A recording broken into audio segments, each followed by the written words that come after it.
We've all heard those stories about getting 3 wishes, right?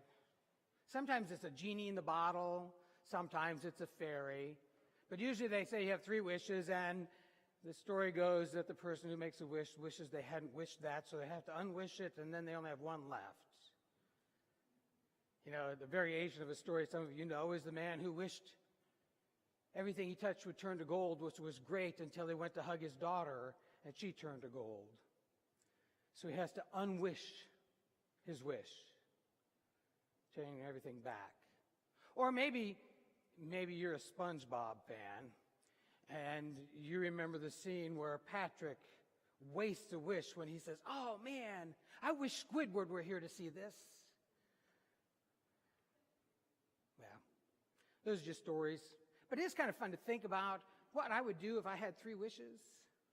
You know, even if I had 1 wish. Maybe you wish you'd bought a winning lottery ticket on Tuesday. I wish there was an end to the violence in our society. It is nice to think about every once in a while what we'd wish for. But in the Bible, there are a couple stories where people are asked what they want, kind of like a wish. King Solomon, for example, when he becomes king, God says, "What do you want me to do for you?" And in the text I'm going to read, there's a blind man, and Jesus says to him, "What do you want me to do for you?" It's kind of like a wish. Solomon wishes he was wise, and God grants him wisdom. What do you think the blind man is going to ask for? Before you answer, before I read the text that tells us the answer, let me make sure you understand the setting and the context in which this story takes place. It's less than a week before Passover. Passover is the big event in the Jewish faith. It's kind of like our Christmas and our Thanksgiving combined. It's a big religious holiday where families gather. People gather from all over the world to come to Jerusalem for this special event. It is a big deal. And as they gather in places like Jericho, which is at the bottom of the hill. The story takes place in Jericho. So let's imagine what that's like. Maybe you could put yourself in the story and imagine you're an innkeeper. This is your bread and butter week. The streets are filled with people. You are going to make more money on people this week than you will the rest of the year. This is a great time to be in Jericho. You never get to go to Jerusalem, but oh my, the business is good. Or maybe you're one of those pilgrims who goes every year and you're gathering in Jericho with family, people you haven't seen since last year, oohing and ahhing over the cousins and how much they look like grandma. Or looking at the little kids and saying, "Wow, have you grown since last year?" I mean, it's a family event, not just a religious festival. Or maybe this is the first time you've been able to go because you couldn't afford it, and you've come from a long ways away, and all the way there you're rehearsing the stories of your faith. You know the stories, and you're excited about how this story is going to be lived out and told again in the Passover celebration. You know that it's possible for the Messiah to show up and maybe free the people. Get rid of the Roman rulers. Can you imagine yourself in one of those places? Or maybe you're one of those vendors. We have those at events now too. Today they sell us T-shirts and key rings. They might be selling the equivalent of that. Or maybe you're one of those people who says, "Oh, I got a deal for you. I'll give you a tour of Jerusalem while you're here. I get lodging. I get special seats for you at the temple." Or maybe you're the one who says, "You've come a long ways. Your camel is tired and sore. I will feed and care for your camel. You can walk the rest of the way up the hill, and when you come back, your camel will be ready, and you can go home faster. I'll take care of you. Maybe I'll take care of your kids while you're up there too." And then there's those other people who are going to take advantage of the crowd. The beggars, side of the street. They know that this is a religious holiday where everybody's in a festive mood, where there's extra money to be spent, where part of the story is going to be talking about generosity and the importance of caring for those who don't have a family. This is a good time to be in Jericho, because you not only get them on their way up to Jerusalem, you get them on their way down too. This is a great time to be in Jerusalem. Jericho, excuse me. It's a great time. And the excitement in the air is added to by a preacher who comes to town. He brings his own crowd with him. He's been getting his name spread out by doing things like healing people and doing miracles. And there are people starting to whisper that maybe he is the Messiah. Maybe this is the year. It's all Jesus can do to keep his disciples calmed down. He's been telling them for weeks, if not months now, that he's going to Jerusalem to die. In fact, when he gets up there, they're going to welcome him with palm branches. They are excited too. That's the setting. Hear how Mark tells this story in the 10th chapter of Mark. Jesus and his followers came into Jericho.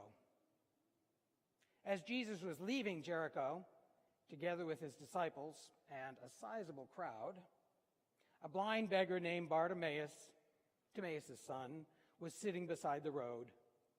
When he heard that Jesus of Nazareth was there, he began to shout, "Jesus, Son of David, show me mercy!" Many scolded him, telling him to be quiet. But he shouted even louder, "Son of David, show me mercy!" Jesus stopped and said, "Call him forward." They called the blind man. "Be encouraged, get up, he's calling you." Throwing his coat to the side, he jumped up and came to Jesus. Jesus asked him, "What do you want me to do for you?" The blind man said, "Teacher, I want to see." Jesus said, "Go, your faith has healed you." At once he was able to see, and he began to follow Jesus on the way. The word of God for the people of God. Thanks be to God. Amen. We don't know much about this blind man. We know his name is Bartimaeus, which in the Hebrew or the Aramaic means son of Timaeus. We know his dad's name is Timaeus, so imagine that. We know he's blind. But the Greek word that talks about blindness is not the same as in John's gospel, where it talks about a man who was born blind. This is an acquired blindness. We don't know for sure, but it could be one of the common diseases in that era. The eye ducts would dry out, and in that arid climate would create problems that would lead to blindness.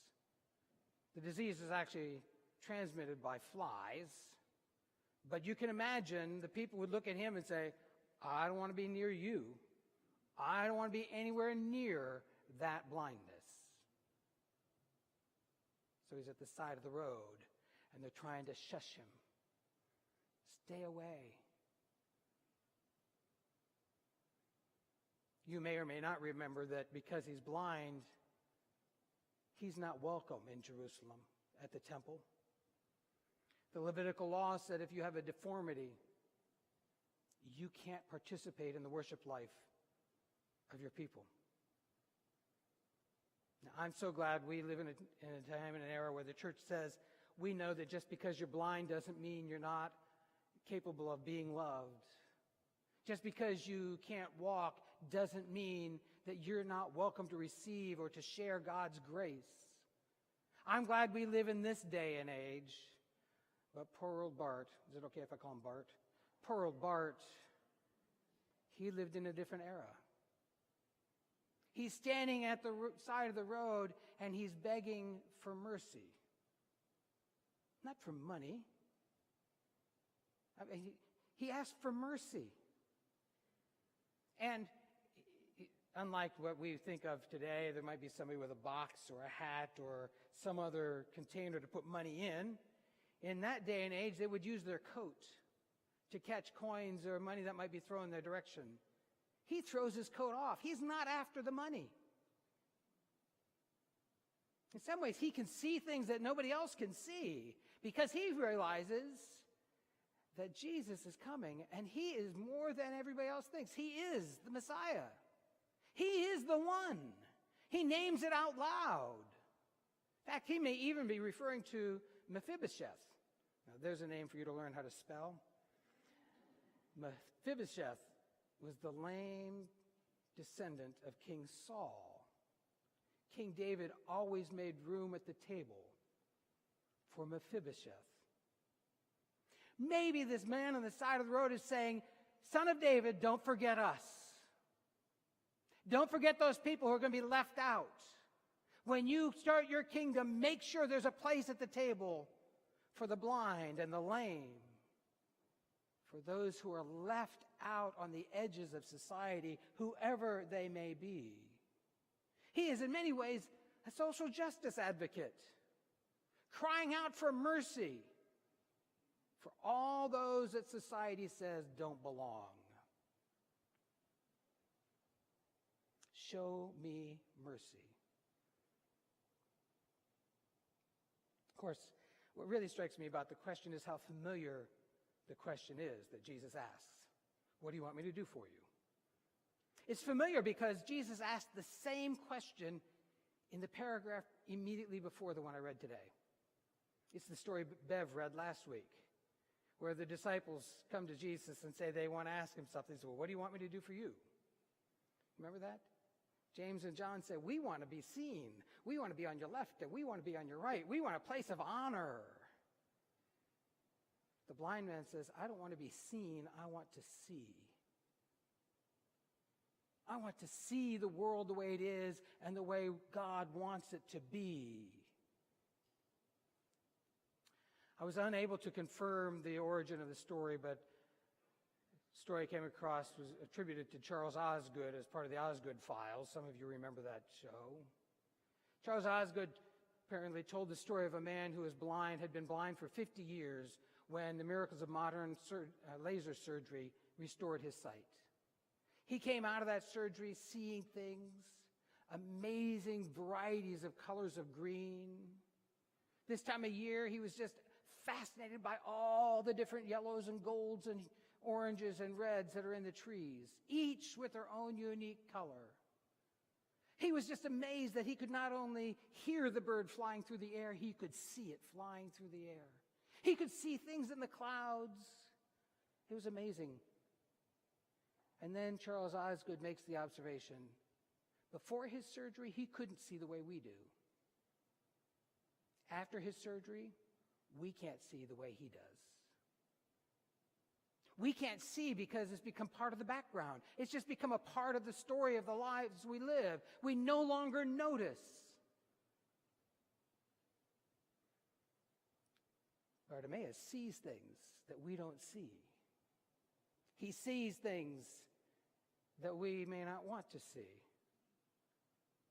I mean, the disciples may not want to see either. Go away. Stay away. I don't want to see you. We don't want to see the beggars. We don't want to see those people who are lonely. We don't want to see our role in this racism of our society. We don't want to see these things because that means we might have to do something about it. We might have to become social justice advocates. We'd rather close our eyes. Then we don't have to see the violence. But if we close our eyes, we can't see the road to follow Jesus. If we close our eyes, we may not see the agony of a man dying on the cross. But if our eyes are closed, we can't see the empty tomb either. Not seeing may not be the best answer either. So the question is, what do you want? Do you want to see? Or do you want to be seen? But be careful what you wish for, because you may get what you want as well as what you need. Thanks be to God.